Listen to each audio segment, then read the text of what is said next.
Uniformemente distribuído. Uniformemente carregado de comprimento infinito. É esse? Tem? Lógico que tem comprimento infinito. Eu já expliquei porque que era de comprimento infinito.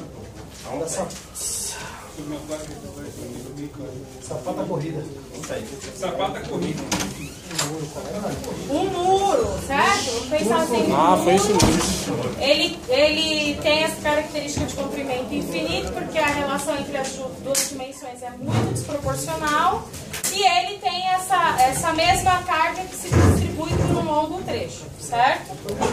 E faltou a gente ver a placa retangular uniformemente carregada agora de comprimento finito.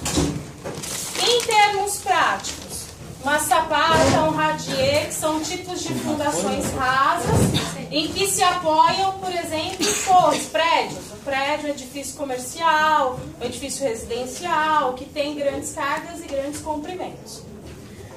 A gente estava vendo qual que era a influência da aplicação de uma determinada carga num ponto específico que eu estava querendo estudar, seja em função por um monte de coisas que eu queira ver. Mas mais especificamente para ver qual que é a influência do acréscimo de tensão naquele ponto que eu estou estudando, para ver se eu não vou ter nenhum problema com sobreposição de bulbo de tensão ou naquele ponto uma tensão aplicada muito maior do que aquela admitida pelo solo, certo? Como que acontece quando a gente tem uma placa retangular uniformemente carregada? Primeiro vamos pensar assim. Isso implanta, isso daqui é um desenho sensacional de uma perspectiva dessa planta daqui. Então a gente tem um prédio, certo? Um edifício qualquer que seja. E eu tenho um ponto que eu estou estudando que está alocado na área do prédio, certo? No perímetro do prédio eu estou estudando um determinado ponto. Esse ponto, ele sempre está alocado numa certa profundidade do solo, certo? A gente sempre tem que pensar nisso. Como que eu vou estudar qual que vai ser o acréscimo de tensão nesse ponto em função da construção desse elemento? Ele vai acontecer, esse acréscimo de tensão, em função do peso desse elemento, vezes o IRO. O que é esse IRO? Ele também aparecia lá atrás. O IRO não é peso específico. Ele é um coeficiente de alguma coisa.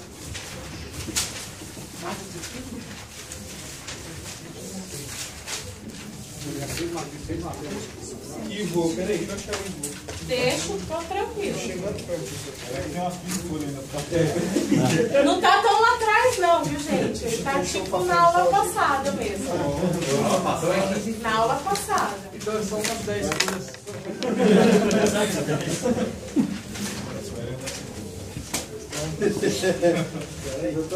Espero.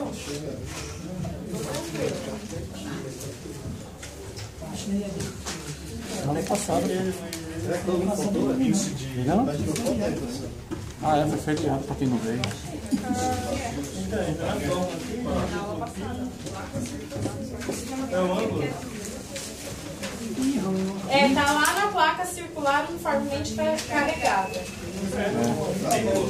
Então, aí o que é? Lógico, eu tenho certeza. Ainda pediram para eu repetir. Foi mesmo. Ainda pediram para eu repetir que eu anotar. Acho que foi o Luiz Guilherme. Luiz Guilherme não, Luiz Henrique que pediu. Ninguém anotou, né? Anotem agora. O IRO é o coeficiente de propagação de tensão.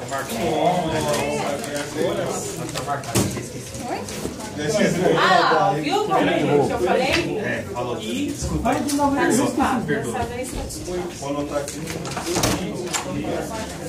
Coeficiente de propagação de tensão. Então, o acréscimo de tensão desse prédio num determinado ponto, ele sempre vai ser, independente de onde esteja o ponto, ele sempre vai ser a relação da carga desse elemento que está sendo construído vezes esse coeficiente de propagação de tensão. O que vai modificar é o jeito da gente obter esse coeficiente de propagação de tensão. propagação de tensão, quando a gente estava falando de placa circular, ele era proveniente de uma dedução de equações que chegou numa fórmula específica e era aquele sempre, independente de onde estava o ponto. Aqui, esse coeficiente de propagação de tensão, ele tem um jeito de calcular que vai estar em função de onde o ponto está alocado. Eu tenho um jeito para calcular se o ponto está alocado no perímetro da construção, se o ponto está alocado dentro da construção, mas deslocado, se o ponto está no centro, se o ponto está fora, tem um jeito de calcular isso. Porém, uma coisa que sempre vai determinar esse ρ é a relação de N e M. Que essa relação de N e N que vai determinar o ρ provém desse ábaco que eu pedi para vocês tirarem conta. Se vocês veem, tem um ábaco e uma tabela. O ábaco, ele tem aqui M or N, M or N. Acharam? Or N. Certo? Acharam aí? Nossa. Acharam aí? E na tabela também tem aqui. Ah, mas não tá só BZ e LZ. Ele tem aqui BZ e LZ. BZ e LZ. O que vai ser M e o que vai ser N? Não importa. Tanto se a gente for pelo ábaco, quanto se a gente for pela tabela. O que vai importar é que a relação desses dois caras, do M e do N, eles vão resultar nesse ρ. E como que a gente calcula esse M e esse N usando o ábaco? Eu vou primeiro pegar, vamos primeiro pensar num ponto que está no perímetro do prédio. Eu vou pegar uma dimensão dessa figura geométrica, achei, e vou dividir pela profundidade de onde está o ponto que eu estou calculando e vou achar o M ou o N, tanto faz. Isso daqui pode estar trocado, não importa. E a outra dimensão eu também divido pela profundidade e acho, nesse caso, o M, já que eu achei o M. Essa divisão, isso vai me dar um número, sei lá, 1, isso daqui vai me dar 2. Então eu venho num eixo, se eu for pelo ábaco, procuro um 1 e no outro eixo procuro 2. Certo? Ó, procuro 2 e aqui no outro eixo eu procuro 1. Isso daqui vai me dar um encontro numa dessas linhas. Vocês estão vendo que todas essas linhas elas estão numeradas, certo? Elas têm um número correspondente a essa linha. A linha que der o encontro desses dois eixos é exatamente o valor do ρ. Então, nesse caso, pegando o M2 e o N1, eu vou ter aqui o encontro na 0,2.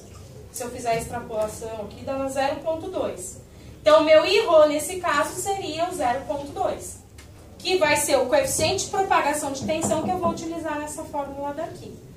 Ah, não quero usar o ábaco porque eu me confundo e tal. Não tem problema. Usa a tabela. Sem problema nenhum. Vou lá no 2 e vou lá no 1. Numa coluna eu tenho um número e na linha eu tenho outro. Encontro os dois números e daí eu acho o ρ, que aqui no caso vai dar 0,19994. Pegando os mesmos números do exemplo, certo? E aí esse é o meu ρ, que é o meu coeficiente de propagação de tensão. Aqui, ó, eu tô pegando aqui embaixo.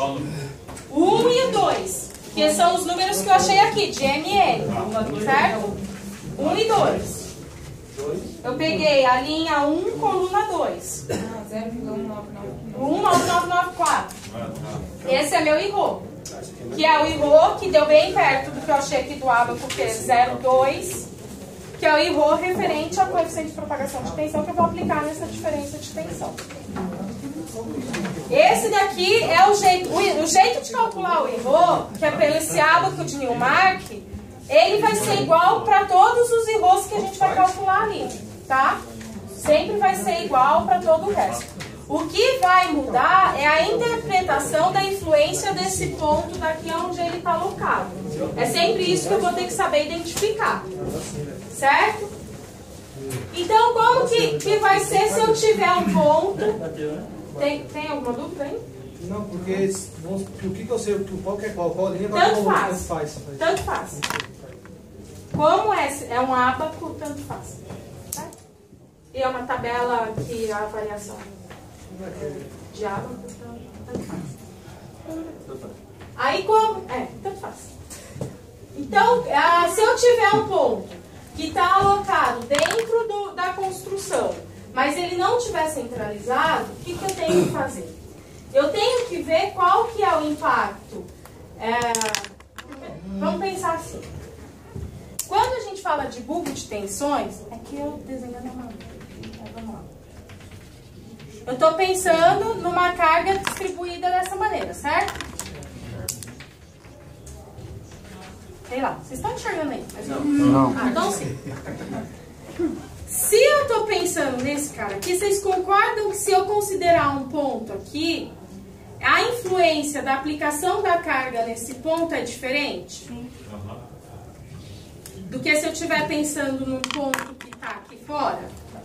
O ponto que está aqui fora, a tendência é que por função geométrica, já que eu tenho uma carga uniforme, de maneira igual, que todo esse ponto se concentre de maneira análoga aqui. Já no ponto central, isso vai ser muito em função dessa distribuição dessas áreas, certo? Em função disso, o que eu tenho que fazer? Eu tenho que sempre pensar na influência de cada semi-área que eu vou formar dessa divisão do ponto. Então, eu estou considerando um ponto que está distante, sei lá, isso tudo é x. Aqui está x sobre 3, aqui x sobre 2, sei lá, qualquer raio desses. Se ele está deslocado, eu vou ter que dividir isso em 4 sub-áreas, sempre pensando na relação até chegar no ponto de estudo. E cada uma dessas áreas vai me dar um IRO, que é esse coeficiente de propagação de tensão. Por quê?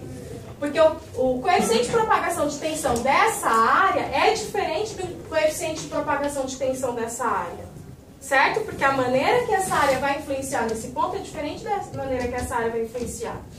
Por isso que eu não posso pegar essa área toda, calcular o IRO total e dane-se. Porque eles têm influências diferentes por mais que seja uma placa, de carregamento retangular, de carregamento uniforme, esse uniforme ele tende a ser distribuído quando a gente pensa na área como um todo. Porém, se eu estou estudando um ponto que está lá no meio, ele não vai ser de maneira igual, certo? Então, a gente tem que fazer essa divisão. E qual que vai ser o IRO total que eu vou considerar nessa conta daqui? O IRO total, nesse caso, acaba sendo a soma de todos esses coeficientes de propagação de tensão. Porque vai começar a acumular todos esses coeficientes nesse ponto daqui, certo?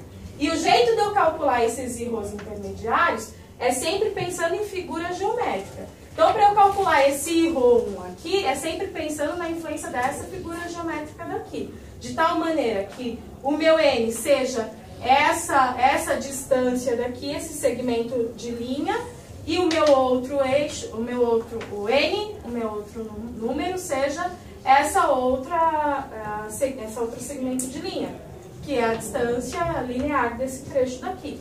E sempre pensando que o Z é a distância, a profundidade que se encontra o ponto que eu estou estudando. Certo? Agora sim, mas eu continuo.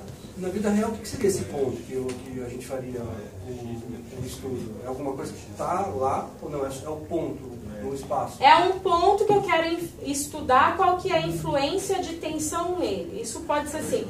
eu quero fazer um subsolo e eu quero colocar, sei lá, eu quero fazer um subsolo, uma torre de elevador, vamos pensar assim. Esse prédio está pronto, eu construí esse prédio e eu quero ver qual que é a influência de uma torre de elevador. Pensar ao contrário. Tem uma torre de elevador, uma torre qualquer aqui no meio, e eu quero construir esse prédio. Eu quero ver se o que está projetado para essa torre de elevador aqui, em termos de tensão, é compatível com o que vai resultar do acréscimo de tensão da construção desse prédio. Se somando esses dois caras, se nessa profundidade aqui, eu vou estar com uma tensão compatível com aquela que o solo vai suportar. Porque eu vou estar acrescendo tensões a partir do momento que eu amplio uma edificação aqui, certo? Então esse ponto, ele pode ser por N motivos. Pode ser, por exemplo, esse ponto da fundação dessa torre de elevador. Se ele estiver distante, pode ser um ponto de uma construção de uma torre. Como a gente vai chegar aqui, por exemplo. Vamos pensar que eu tenho aqui a fundação de uma torre de linha telefônica, e ela foi feita com uma fundação profunda, e ela tem uma tensão, um bulbo de tensão assim. Vamos pensar em termos práticos. Aqui está a torre e aqui está o prédio que eu estou construindo. E essa fundação está aqui a, sei lá, 10 metros. Esse bulbo de tensão, ele faz assim, nesse ponto que eu estou estudando. Por que eu tenho que ver se a construção desse prédio vai me dar um acréscimo de tensão compatível ou não? Porque, de repente, esse bulbo pode fazer assim, ó. Se esse bulbo fizer assim, eu vou ter aqui uma interpolação de bulbo de tensões. E isso vai dar um acréscimo de tensão que, de repente, não está dimensionado para esse ponto. E se der um acréscimo de tensão maior do que aquele que está dimensionado para esse ponto, eu vou ter problema com recalque ou qualquer coisa do tipo. Ou eu vou ter um colapso dessa estrutura que está aqui, qualquer uma coisa dessas. Então eu sempre tenho que ver pensando no que eu vou ter de acréscimo de tensão num determinado ponto. E esse ponto pode ser infinitas coisas. Ah, um túnel. Vou passar um shield aqui. Como que está a questão de tensão nesse shield? Na cota que eu estou estudando para esse shield. Essa construção do prédio vai chegar no que eu estou pensando de profundidade do shield? Não sei, vamos ver. Aí a gente só consegue ver fazendo essa conta aí. Só dá uma construção de um metrô, então pegar as plantas de todos os prédios naquele setor? Construção de metrô, ele pega a planta de todos os prédios. Inclusive, vou contar para vocês um histórico, uma obra recente. A gente foi contratado pelo Consórcio Metropolitano 5, que é formado pela Galvão e Odebrecht, eu acho.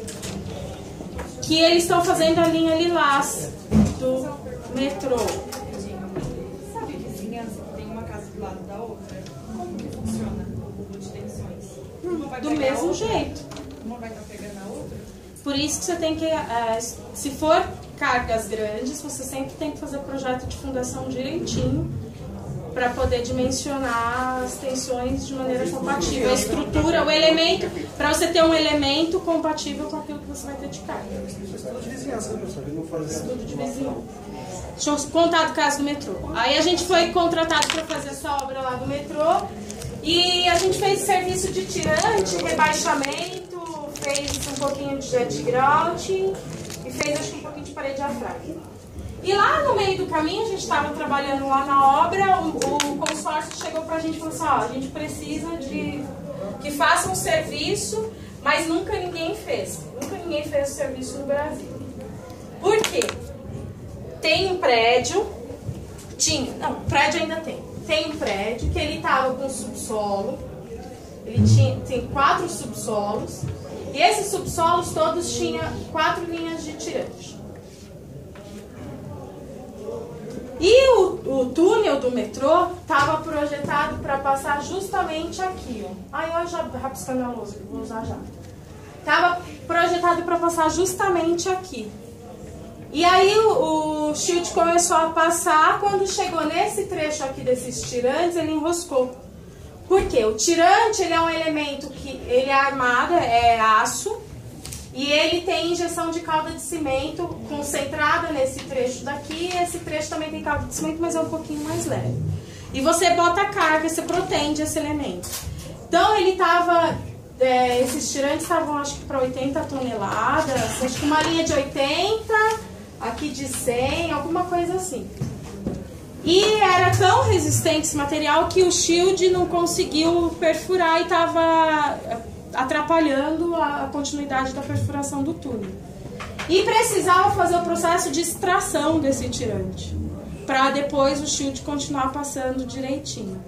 Aí a gente estudou uma metodologia executiva e a gente fez o processo de extração do tirante. Foi até um mega evento lá pro metrô, tinha pessoal do metrô tirando fotos e tudo mais, porque nunca ninguém tinha feito isso.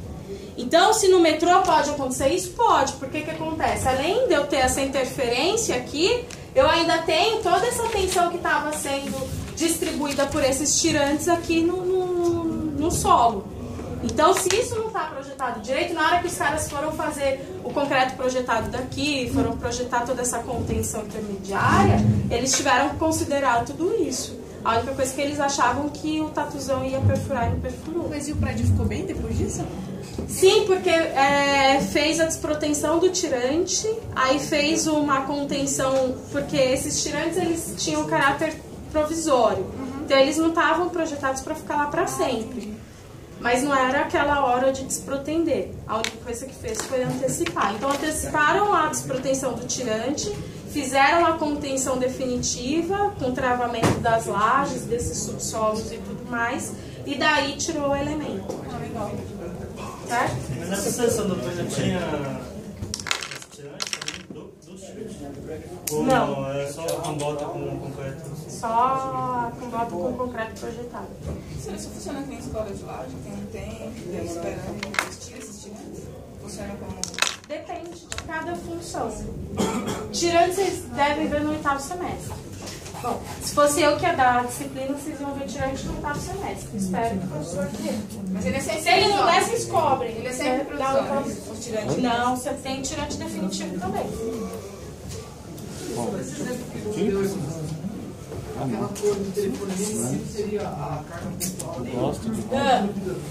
Seria carga pontual. Então, você usaria para calcular o acréscimo de tensão nesse ponto em função da construção desta torre. Agora, se eu quero saber o acréscimo de tensão nesse ponto em função da construção desse prédio, aí é por esse jeito que eu tenho que calcular. Porque daí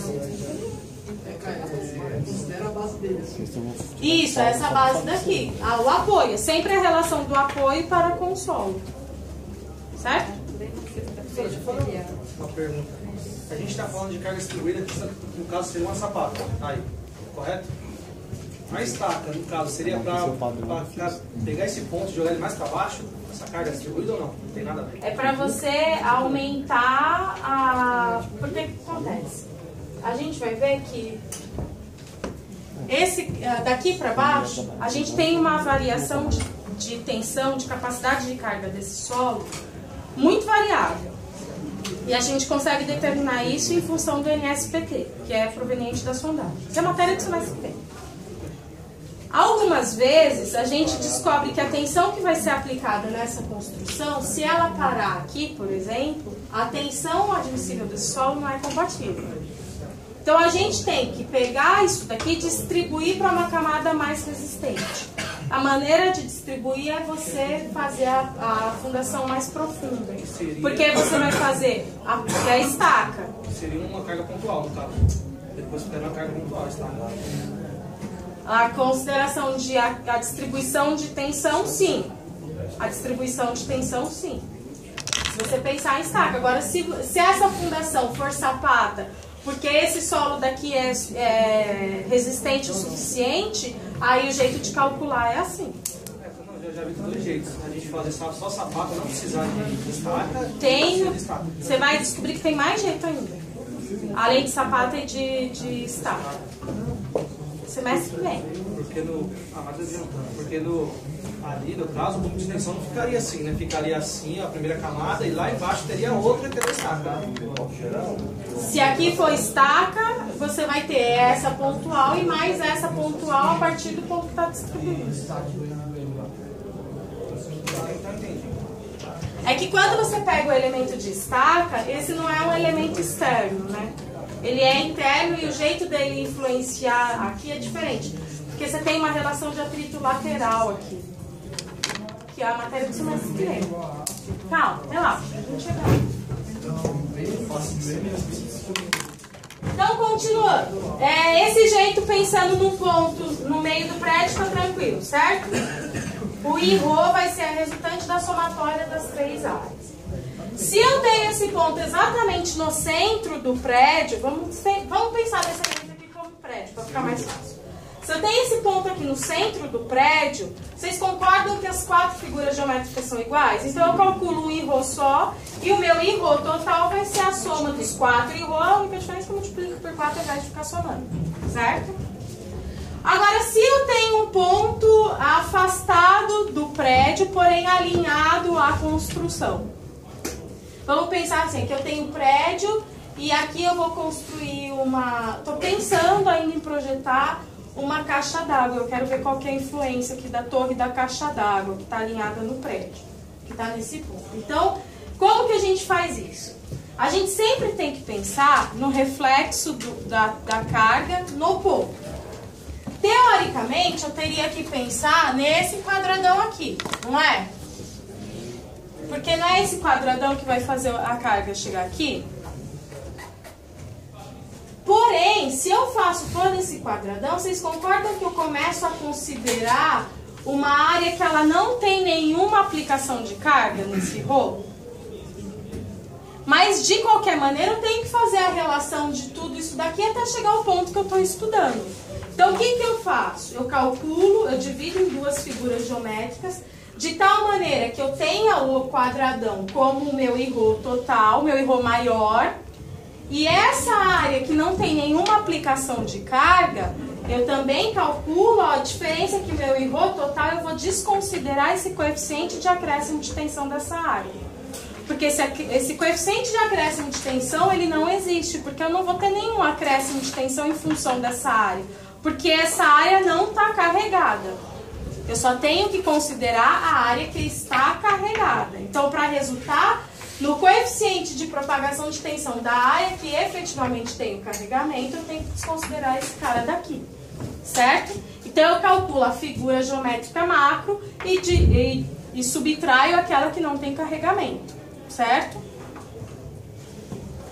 O jeito de pensar desse cara que está desalinhado, estou pensando num prédio e num outro ponto que está desalinhado esse prédio. O jeito de pensar é exatamente igual a esse. A única diferença é que aqui eu tenho 3 áreas que não tem carregamento. Então eu vou ter que desconsiderar a carga desses caras daqui. Como que a gente faz? Eu não desenhei o IRO, deixei para desenhar na hora de explicar, porque vai ficar maior confusão de cores aqui. Mas vamos pensar assim. Deixa eu só apagar aqui. Pegar todos os giz coloridos que tem. O IRO 1 eu vou fazer de laranja. Então vamos pensar primeiro que eu tenho esse cara grandão aqui, certo? Que é da onde eu parto para poder descobrir qual que seria o coeficiente de propagação de tensão se toda essa área tivesse carregada. Beleza? Daí eu calculo esse IRO 1. Agora eu tenho que começar a descontar os caras que não têm carregamento. Então eu vou fazer a subdivisão dos outros caras que não estão carregados. Então eu pego esse comprimento daqui, essa figura geométrica, porque eu sempre tenho que passar pelo ponto que eu estou estudando e calculo esse IRO 2, que é o azulzinho. Daí eu tenho que desconsiderar a outra figura geométrica, certo? Que não tem carregamento. Sempre pensando no ponto que eu estou estudando, que é esse rosinha daqui. E por fim, eu tenho que lembrar o que aconteceu com essa área daqui. Eu não estou subtraindo ela 2 vezes?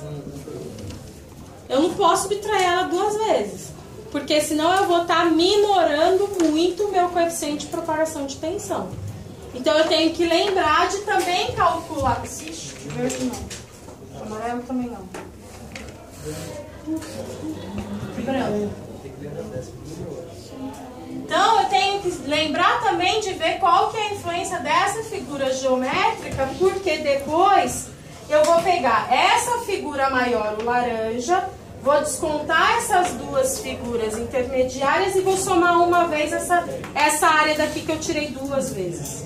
De maneira que ela só seja subtraída uma, não 2, certo? Para eu ter o coeficiente de propagação real dessa área daqui nesse ponto aqui, certo?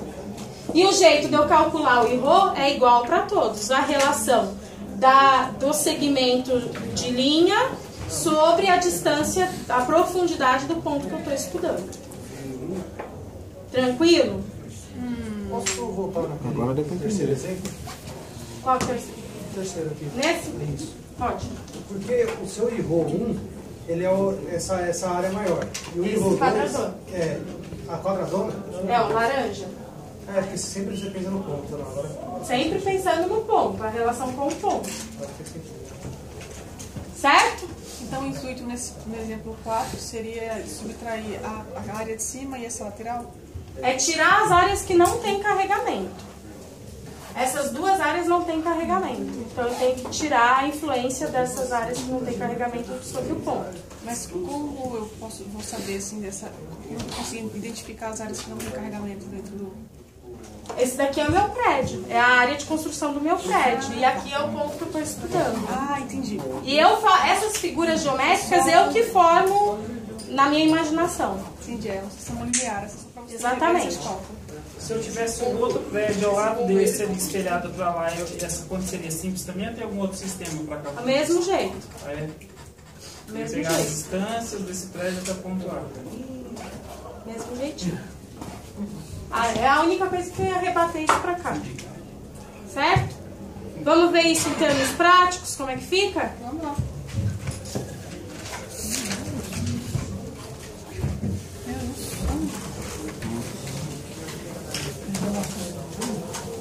Não precisa não, isso aqui na cabeça.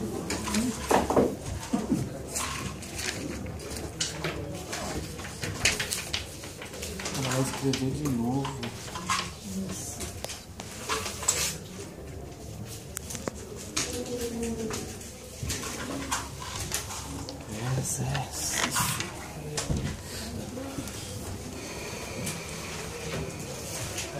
Tá entendendo? Tá entendendo? Depois você... Tá entendendo? Tá entendendo?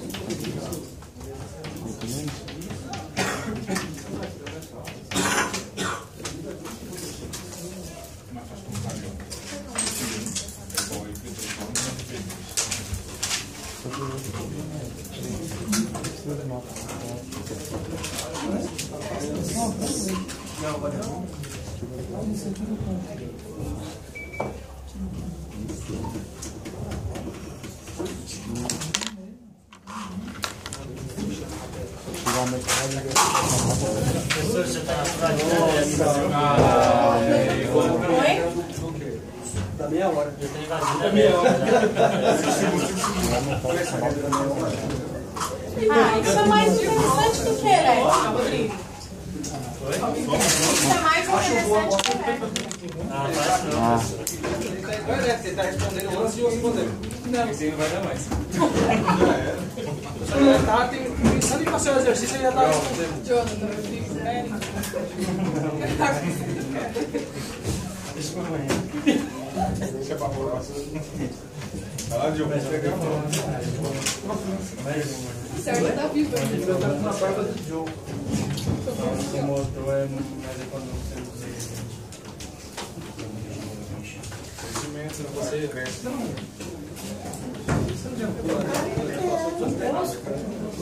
Vou te provar, não. Você responde conta aí.